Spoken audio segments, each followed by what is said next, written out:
बिस्मिल्लाहिर्रहमानिर्रहीम। अस्सलाम वालेकुम नाज़रीन, आप यूट्यूब चैनल देख रहे हैं। मैं इमरान ख़ान हूँ। आज का दिन पाकिस्तान के सियासी दिनों में से एक और बड़ा अहम दिन है।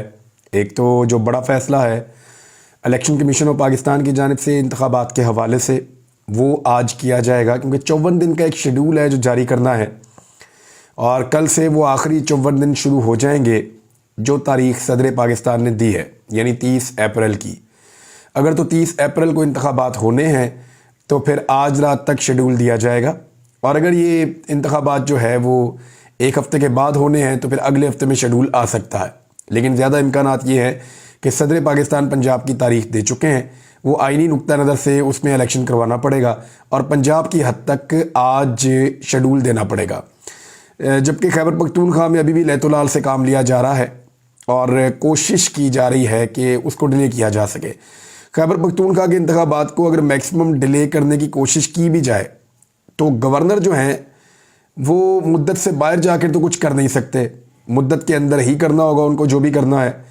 तो फिर एक और आईनी बहरान आपके सामने खड़ा हो जाएगा। ऐसे में फिर सदर पाकिस्तान के साथ मुशावरत होगी और इलेक्शन अप्रैल की 30 तारीख को नहीं तो फिर पहला हफ्ता जो मई का है उसमें हो जाएगा।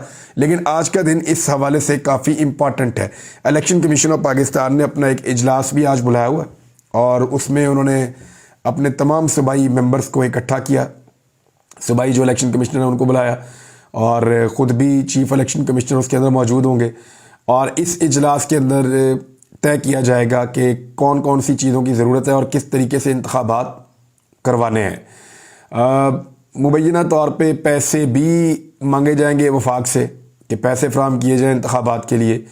सिक्योरिटी और दीगर ज़रूरियात के लिए खतूत लिखे जाएंगे मुख्तलिफ़ महकमों को, और तमाम महकमे जो हैं वो आईने पाकिस्तान की रूह से इलेक्शन कमीशन के साथ इलेक्शन के लिए ताउन करने के लिए बाउंड हैं। उनको ये ताउन करना है इलेक्शन कमीशन के साथ। दूसरी जानिब इमरान खान साहब ने आज फ़ैसला कर लिया है, क्योंकि कल ये रात फ़ैसला हो गया था लेकिन आज उनको अदालत में पेश होना था, तो तोशाखाना केस में उनको अदालत में बुलाया गया था। सिक्योरिटी थ्रेट के बायस से इमरान खान ने इस्लामाबाद कचहरी में पेश ना होने का फ़ैसला किया है।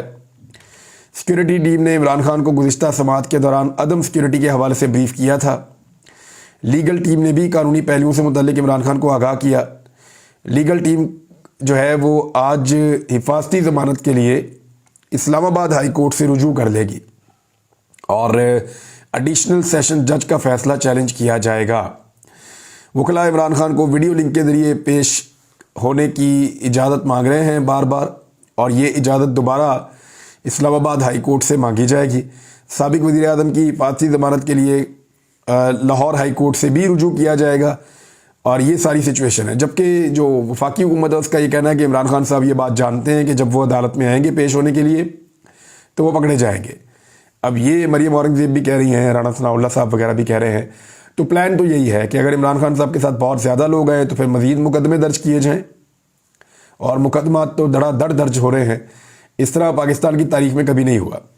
अगर हम गद्दारी के मुकदमे इकट्ठे करें, वैसे मैं आज अपनी टीम से कहूँगा कि हमें वो तमाम मुकदमे इकट्ठे करने चाहिए जो गद्दारी के और बगावतों के और ट्रीज़न के जो मुकदमात दर्ज हुए हैं पाकिस्तान के अंदर। ये कितने हैं, यानी पिछले 10-11 माह के अंदर जब से ये इम्पोर्टेड हुकूमत बनी है तब से लेकर अब तक कितने मुकदमात दर्ज किए गए हैं। 11 माह होने वाले हैं, तो इन 11 माह में जो मुकदमे दर्ज किए गए मेरे अंदाज़े में तो 100 के करीब होने वाले हैं या हो गए हैं। जबकि इमरान खान साहब के अपने ऊपर जो मुकदमात दर्ज हुए उनकी तादाद 77 है गालबन, क्योंकि जब इमरान खान साहब ने ट्वीट किया था उसके बाद भी मुझे रिपोर्ट हुआ कि एक मुकदमा और हो गया है। अब देखते हैं 76 है या 77 है, इतने ज़्यादा हैं कि अब एक आधे से फ़र्क नहीं पड़ता। इमरान खान साहब ने इस पर एक ट्वीट भी किया, उन्होंने कहा मेरे खिलाफ अब ये 76वां मुकदमा है डर्टी हैरी की जानिब से तशद्दुद पर इन्हिसार और इंसानी हुकूक की दीगर खिलाफ वर्जियों का मामला उजागर करने की पादाश में अपने खिलाफ गद्दारी के ताज़ा तरीन मुकदमे के साथ मैं मुकदमात की सेंचुरी की जानिब बढ़ रहा हूँ। उन्होंने कहा कि डर्टी हैरी की जानिब से तशद्दुद पर इन्हिसार और इंसानी हुकूक की दीगर खिलाफ वर्जियों का मामला उजागर करने की पादाश में ये हो रहा है। अब ये इमरान खान साहब ने ट्वीट करके बताया और पूरी दुनिया के अंदर फिर ये ट्वीट जाती है। सारी दुनिया में लोग देखते हैं कि इंसानी हुकूक के ऊपर एक बंदा बात कर रहा है, साबिक़ वज़ीर आज़म है पाकिस्तान का, और उसके ऊपर पिछले 10-11 महीनों के अंदर मुकदमात कितने दर्ज किए गए? 76, बल्कि अब 77 हो गए हैं।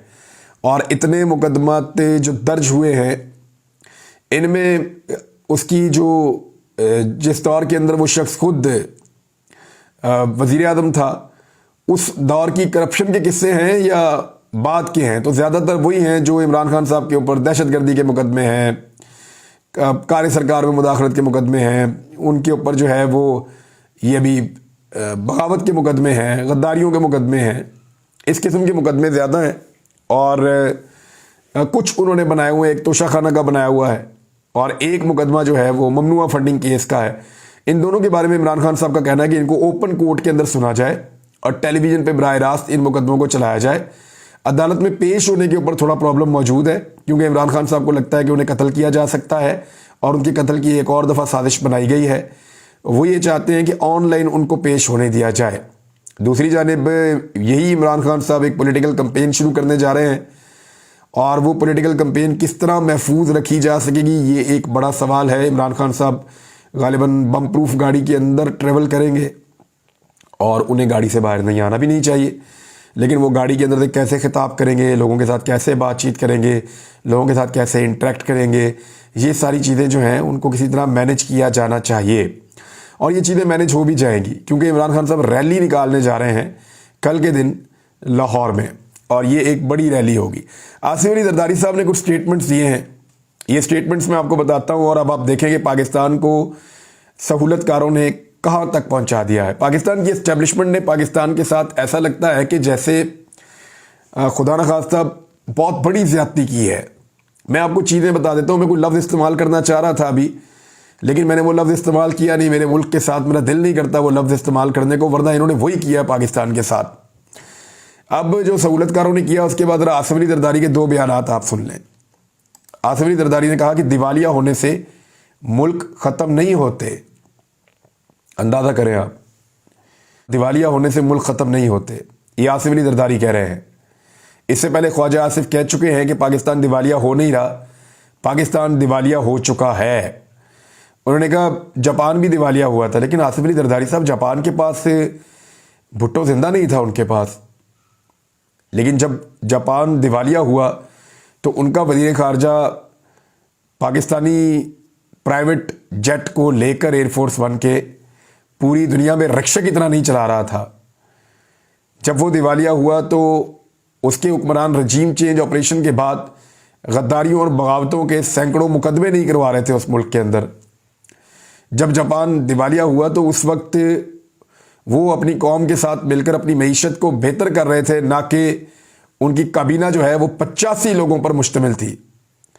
जब जापान दिवालिया हुआ तो इसके बावजूद उन्होंने अपने सिस्टम को संभाल कर रखा और लोगों को इंसाफ फराहम किया। पाकिस्तान में तो वो सारा कुछ नहीं हो रहा। तो उन्होंने कहा ये मुल्क है, पब्लिक लिमिटेड कंपनी नहीं है, मुल्क दिवालिया होने से ख़त्म नहीं हो जाते। निजी तैयारे पर इस्लामाबाद से मुल्तान आए और वहाँ से बिहाड़ी चले गए। जरदारी साहब को ये लगता है कि जनूबी पंजाब के अंदर से पीपल्स पार्टी को ज़्यादा सीटें निकालनी चाहिए, और उसके लिए वो कोशिश कर रहे हैं। पीपल्स पार्टी की पूरी कैंपेन जनूबी पंजाब में खड़ी होगी या अपर पंजाब के एक दो एरियाज़ में। उसके अलावा पीपल्स पार्टी पूरे पंजाब में कहीं और कैंपेन नहीं करेगी, क्योंकि उनको आइडिया है कि कहीं और से जीतने के उनके इम्कानात ना होने के बराबर है। जबकि पाकिस्तान तहरीक इंसाफ जो है वो दोनों सूबों के अंदर पूरा जोर लगाएगी। PMLN जो है वो वस्ती पंजाब तक अपने आप को महदूद कर देगी, क्योंकि PMLN का जनूबी पंजाब में ऐसा लगता है कोई स्टेक नहीं है, और ना ही अपर पंजाब के अंदर PMLN की कोई बात बन रही है, तो वो वस्ती पंजाब की तरफ अपने आप को रोकेंगे। आसिफ अली जरदारी ने कहा कि इमरान खान को किस इशू में गिरफ्तार करना है या नहीं करना है, ये वज़ीर दाखिला का अपना काम है। वैसे मेरी इत्तला के मुताबिक और कुछ सोर्सेज ने बताया कि जरदारी साहब मना कर रहे हैं कि इमरान खान को गिरफ्तार ना किया जाए, इससे प्रॉब्लम में आ जाएंगे सारे, और इस गिरफ्तारी से बचा जाए। साथ ही उन्होंने कहा कि इमरान खान से बात नहीं हो सकती, इसलिए कि वो सियासतदान नहीं है। वैसे सियासतदान तो जरदारी साहब की डिक्शनरी में वो लोग होते हैं जो लोग जिनके लिए वादे जो हैं वो कुरान और हदीस नहीं होते। वो लोग होते हैं जिनके लिए मुल्क का दिवालिया हो जाना कोई मसला नहीं होता। वो लोग होते हैं जो सरकारी वसाइल को अंधाधुंध इस्तेमाल करते हैं। वो लोग होते हैं जो लोग आज़ादी और ख़ुद मुख्तारी की बात नहीं करते। یعنی زرداری صاحب کہہ رہے ہیں کہ دیوالیہ ہو جائے تو کیا فرق پڑتا ہے، زرداری صاحب ملک کی خود مختاری چلی جاتی ہے، دیوالیہ ہو جائے تو ملک کی آزادی چھن جاتی ہے، آپ اپنے فیصلے خود نہیں کر سکتے، آپ کے اوپر فیصلے مسلط کیے جاتے ہیں۔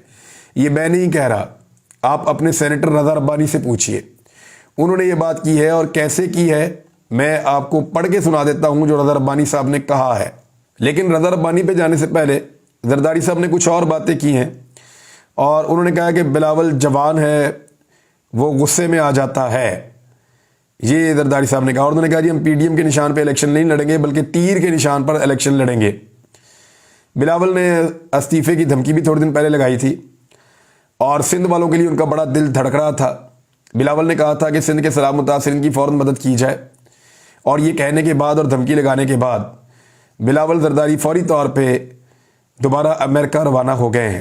خواتین کی ایک چھوٹی سی کانفرنس ہے وہاں پہ امریکہ میں، امریکہ کے اندر کسی کو چھینک بھی آ جائے تو زرداری صاحب کا پہنچنا، زرداری صاحب کے بیٹے کا پہنچنا بہت ضروری ہے، تو بلاول زرداری فوری طور پہ امریکہ پہنچ جاتے ہیں، چھوٹی سی بات بھی ہو جائے تو اب دوبارہ بلاول صاحب نکلے ہیں، اور کوئی ایونٹ امریکہ کے اندر جو ہو رہا ہو اس کو بلاول زرداری صاحب مس نہیں کرنا چاہتے، اور فوری طور پہ وہ امریکہ کے لیے روانہ ہو گئے یہ اسٹیٹمنٹ دینے کے بعد کہ میں وزارت چھوڑ دوں گا سندھ والوں کے حقوق کے لیے، اور ایک مرتبہ پھر سندھ والوں کو اکیلا چھوڑ کے وہ نکل لیے۔ تو اتنا غصہ آیا انہیں، زرداری صاحب کہہ رہے کہ بلاول جوان ہے، اسے غصہ آ جاتا ہے، تو غصہ اتنا زیادہ غصہ آیا کہ وہ پاکستان سے امریکہ ہی چلے گئے ایک مرتبہ پھر بلاول زرداری، اور لگتا ہے بلاول کا جو اصل گھر ہے وہ پاکستان نہیں ہے۔ جب سے وہ وزیر خارجہ بنے انہوں نے پاکستان کے اندر تو وقت ہی نہیں گزارا، سارا وقت جہاز میں اور پاکستان سے باہر گزارا ہے، رکشہ بنا کے رکھ دیا ہے پاکستان کے سرکاری جہاز کو، اور پرائیویٹلی لے کر جاتے ہیں، اکیلے گھومتے ہیں۔ رضا ربانی نے جو کہا ذرا وہ سن لیں، جس خود مختاری کی میں بات کر رہا ہوں۔ زرداری صاحب کہتے ہیں کہ کیا ہوتا ہے اگر ملک دیوالیہ ہو جاتا ہے، تو ذرا سنیے۔ سابق چیئرمین سینٹ میاں رضا ربانی نے اپنے ایک بیان میں کہا کہ آئی ایم ایف معاہدے سے پیچھے ہٹنے کی کوشش کر رہا ہے، جبکہ چین کے علاوہ دوست ممالک ہچکچاہٹ کا شکار ہیں۔ انہوں نے کہا پاکستان کو قومی اور اسٹریٹجک مفادات برخلاف اقدامات پر مجبور کیا جا رہا ہے، جبکہ عوام کو جاننے کا حق ہے کہ کیا ہمارے ایٹمی اثاثے دباؤ میں ہیں۔ عوام کو جاننے کا حق ہے کہ کیا چین سے اسٹریٹجک تعلقات خطرات سے دوچار ہیں، کیا پاکستان کو خطے میں سامراجی قوت کی عسکری موجودگی کے لیے کردار ادا کرنے کا کہا جا رہا ہے۔ یہ وہ 3 سوال ہیں جو اہم ترین ہیں۔ میں ذرا ان سوالات کو آسان کر دیتا ہوں۔ پہلے سوال میں رضا ربانی یہ پوچھنا چاہ رہے ہیں کہ کیا پاکستان کے ایٹمی اثاثے ختم کرنے کے لیے کہا جا رہا ہے، آئی ایم ایف کی جانب سے جو دباؤ بڑھ رہا ہے، اور وہ باخبر آدمی حکومت کا حصہ ہے، ان کو تو جواب دینا چاہیے، وہ سوال پوچھ رہے ہیں۔ نمبر 2، انہوں نے کہا کہ کیا چین کے ساتھ پاکستان کو جو اسٹریٹجک تعلقات ہیں وہ ختم کرنے کے لیے کہا جا رہا ہے۔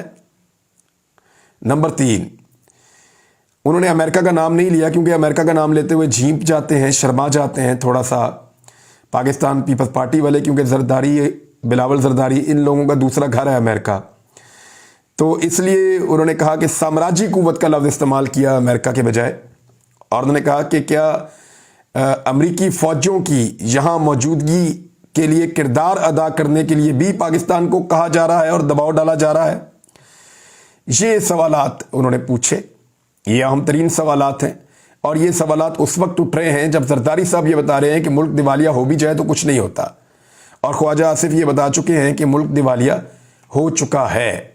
دوسری جانب سابق برطانوی سفیر کے جو انکشافات ہیں انہوں نے تہلکہ مچا دیا ہے، اور انہوں نے بڑا کلیئرلی یہ کہا ہے، جتنے لوگ پاکستان کے اندر یہ رولہ ڈالتے تھے کوئی رجیم چینج آپریشن نہیں ہوا، اب وہ سارے جائیں اور جا کر پوچھیں گریگ مرے سے، جو سابق برطانوی سفیر نہیں ہیں بلکہ وہ ایک تاریخ دان بھی ہیں، اور ان کی ٹویٹس کے اوپر اور ان کی انفارمیشن کے اوپر آپ بڑے کوسچن مارک نہیں لگا سکتے۔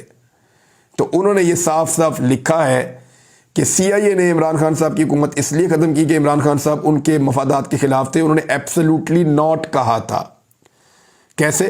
عمران خان صاحب ڈرون حملوں کی مخالفت کر رہے تھے، اور اس کی وجہ سے اس کی پاداش میں عمران خان صاحب کی حکومت کو سی آئی اے نے ختم کیا ایک رجیم چینج آپریشن کے ذریعے سے، اور یہ سٹوری سب سے زیادہ کم رپورٹ ہوئی ہے۔ بھی امریکہ گیم ڈالے پاکستان کے اندر اور پاکستانی اس کو رپورٹ کریں، ایسا تو ہوتا نہیں. ایسا لگتا ہے غلاموں کا دیش ہے اور بات ہی نہیں کرتے. امریکہ کے ساتھ دوستی ہونی چاہیے، تعلقات ہونے چاہیے، شاندار تعلقات ہونے چاہیے، دو طرفہ تبادلہ ہونا چاہیے، سیاحت ہونی چاہیے، ایک دوسرے کے ملکوں کے ساتھ آگے بڑھنا چاہیے، تجارت کرنی چاہیے، لیکن غلامی نہیں کرنی چاہیے. مفادات پاکستان کے اپنے ہیں، امریکہ کے اپنے ہیں، اور دونوں کے مفادات اکٹھے ضرور کرنے چاہیے مختلف چیزوں کے اندر، لیکن جہاں پہ مفادات کا ٹکراؤ ہو تو پاکستان کو اپنے مفادات کے بارے میں سوچنا چاہیے، جیسے امریکہ ہمیشہ اپنے یا اپنی عوام کے مفاد کے بارے میں سوچتا ہے. تو یہ ناظرین اب تک کے لیے نیوز تھی، اور آج کا دن امپورٹنٹ ہے. آج رات تک الیکشن کمیشن آف پاکستان بالکل اناؤنسمنٹ دے سکتا ہے، لیکن اگر نہیں دے گا تو پھر ایک مرتبہ خلاف ورزی ہو جائے گی. کس چیز کی؟ جو صدر پاکستان نے تاریخ دی ہے، کیونکہ پھر انہیں واپس جانا پڑے گا اور صدر پاکستان سے دوبارہ مشاورت کرنی پڑے گی. اب تک کے لیے اتنا ہی. اپنا خیال رکھیے گا، اپنے اس چینل کا بھی. اللہ حافظ.